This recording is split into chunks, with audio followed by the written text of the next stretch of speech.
नमस्कार दोस्तों, फिर से स्वागत है आपका आपके ही चैनल आपके ही यूट्यूब परिवार में।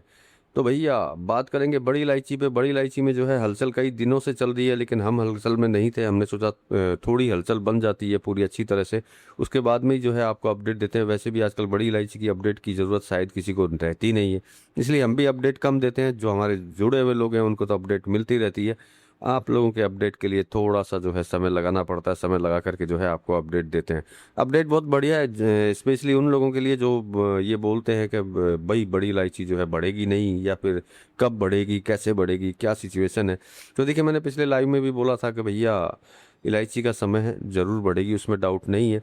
और सारी चीज़ें मैंने बताई थी लाइव के अंदर। लाइव में आएंगे तो फिर से आपको ज़रूर बताएंगे कि क्यों बढ़ेगी। उसके कारण भी जो है 100% बताए थे, क्योंकि मेरी आदत जो है वो यही है कि वजह ज़रूर बताते हैं कि किस वजह से बढ़ेगी और किस वजह से जो है घटेगी, क्योंकि दोनों में ही कोई ना कोई कारण रहते हैं।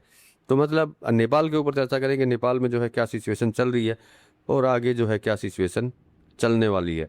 तो चलिए दोस्तों, बड़ी इलायची पे चर्चा करेंगे। लेकिन चैनल पर नए हैं तो वीडियो को लाइक और चैनल को सब्सक्राइब जरूर कर लीजिएगा।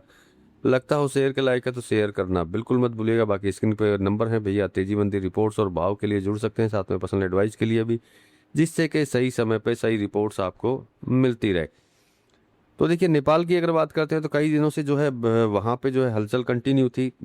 मतलब यूँ समझ सकते हैं कि नीचे के भाव में जो है खरीदारी वहाँ से जारी थी, और वो खरीदारी नीचे के भाव में होते होते होते जो है समथिंग 1,04,000 5,000 के करीब जो है, नेपाली एनपीआर की बात कर रहा हूँ, ना कि इंडियन की। एनपीआर के अंदर मतलब 1,04,000 5,000 के करीब जो है पहुँच चुकी है। तो मतलब कि इससे एक चीज़ तो साफ जाहिर होती है कि भैया खोज खोज करके जो है माल निकाला जा रहा है, क्योंकि पुराना माल कम है। ये पहले भी कई वीडियो में मैं बोल चुका हूँ। फसल कैसी आएगी ये बात की बात है, लेकिन सबसे पहली बात ये है कि फसल आने में जो है समय बाकी है। ऐसा नहीं है कि भैया फसल जो है अभी 1-2 दिन के अंदर ही जो है फसल आने वाली है। और फसल आने में अगर बाकी है और पीछे अगर माल नहीं है, वो खोज खोज करके माल जो है निकाल करके लाना पड़ रहा है, तो इसका मतलब कि कहीं ना कहीं जो है अच्छी खासी डिमांड जो है भारत के अंदर चल रही है।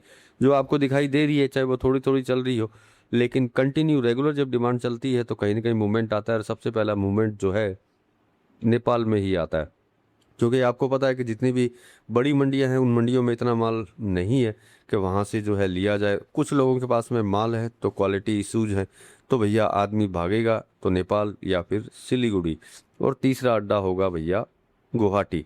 तो मतलब कि इन तीनों जगह के ऊपर जो भागेगा और वो कंटिन्यू भागेगा, तो भैया कहीं ना कहीं जो है मूवमेंट तेजी के जो है बनते रहेंगे। तो मतलब कि ये तो हम लोग विचार कर सकते हैं, और जो मैंने पहले बोला भी था ये विचार कर सकते हैं कि आने वाली फसल से पहले जो है कोई ना कोई मूवमेंट्स जो है इसके अंदर बनेंगे, और ऑलरेडी जो है वो बन चुके हैं, जो मैंने पहले बोला था। क्योंकि कई लोग बोलते हैं सर आजकल बड़ी इलायची की वीडियो बनाते नहीं है, आप बोलते नहीं है। भैया बोल के क्या करें, करना तो सब कुछ आपको अपने हिसाब से होता है। क्योंकि ये समझ लीजिए कि अगर नहीं बढ़ती है तब भी जो है क्लेम तो हम लोगों पे ही लगते हैं कि भैया बड़ी इलायची नहीं बढ़ रही है, सर क्या करें। तो अब देखिए बढ़नी चालू हुई है, तो एक चीज़ जो है सबसे तगड़ी रहती है, जब भी बड़ी इलायची बढ़नी चालू होती है तो ये खबरें जो है बाजार में वापस से घूमने लगती हैं, वापस से बड़ी बड़ी पोस्ट घूमने लगती है। अब की बार 2,000, अब की बार 2,500, अब की बार 3,000। तो ये जो हुआ है ये कोई पहली बार नहीं हुआ, हमेशा होता है, हर हमेशा, और आने वाली फसल से पहले तो हमेशा ही होता है। तो भैया अब जो है वापस से ये खबरें चालू हो चुकी हैं कि भैया 1,800, 2,000, 2,500, 3,000, जिसके जो मन में आएगा वो कंटिन्यू बोलेगा। तो देखिए, तेजी का मतलब ये नहीं होता कि तेजी जो है चलने लगेगी तो वो कंटिन्यू एक तरफा ही चलती रहेगी। माल कम है तो भैया आदमी जो है कंटिन्यू तेजी में ही खरीदता रहेगा। ये चीज़ें मैंने पहले भी बहुत बार बोली है कि बड़ी इलायची जो है जब तेजी के अंदर आती है, एक्सेस तेजी जब इसके अंदर आती है, तो कहीं ना कहीं जो है जा कर के रुक जाती है। क्योंकि मोस्टली सब लोगों के दिमाग में एक ही चीज़ चलती है, वो होती है कि भैया माल कम है तो ज़बरदस्त तेज है। तो आप विचार कर सकते हैं, माल तो पहले आज से 3 महीने पहले भी ही कम था, उसमें कोई डाउट नहीं है। तो कम होने के बाद में भी जो है नहीं बढ़ी बड़ी इलायची, एक जगह पे ही जो है स्थिरता रही इसकी, एक जगह पे खड़ी रही, थोड़े बहुत उतार चढ़ाव के साथ में जो है चलती रही 3 महीने पहले। अभी जो है 20 दिन से जो है कंटिन्यू जो है ये चलने लगी है, वापस से जो डिमांड आने लगी है पुराने माल की, तो भैया तब ये जो है वापस से तेजी आने लगी है इसके अंदर। और नो डाउट नेपाल में भी जो है तारीफ़ काबिल जो है रेट बढ़े हैं, उसमें भी डाउट नहीं है, और लेवाली भी जो है नेपाल के अंदर आई है। तो मतलब इसका मतलब ये नहीं है कि भैया 1,05,000, फिर 20,000, फिर 25,000, फिर 30,000, फिर भैया क्या 2 लाख। तो देखिए बड़ी इलायची में जब भी तेजी आती है तो कहीं ना कहीं एक जगह जाकर के ये एकदम से रुकती है और फिर इसका चलना वापस मुश्किल हो जाता है, चाहे फसल कम हो या फिर हो ज़्यादा।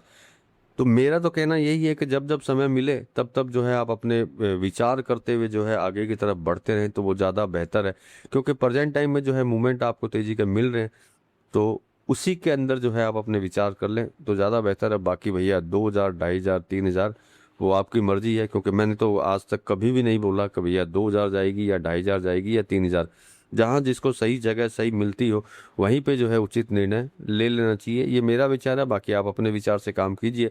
प्रेजेंट टाइम में जो है मूवमेंट इसके अंदर तेज़ी का है, उसमें कोई डाउट नहीं है।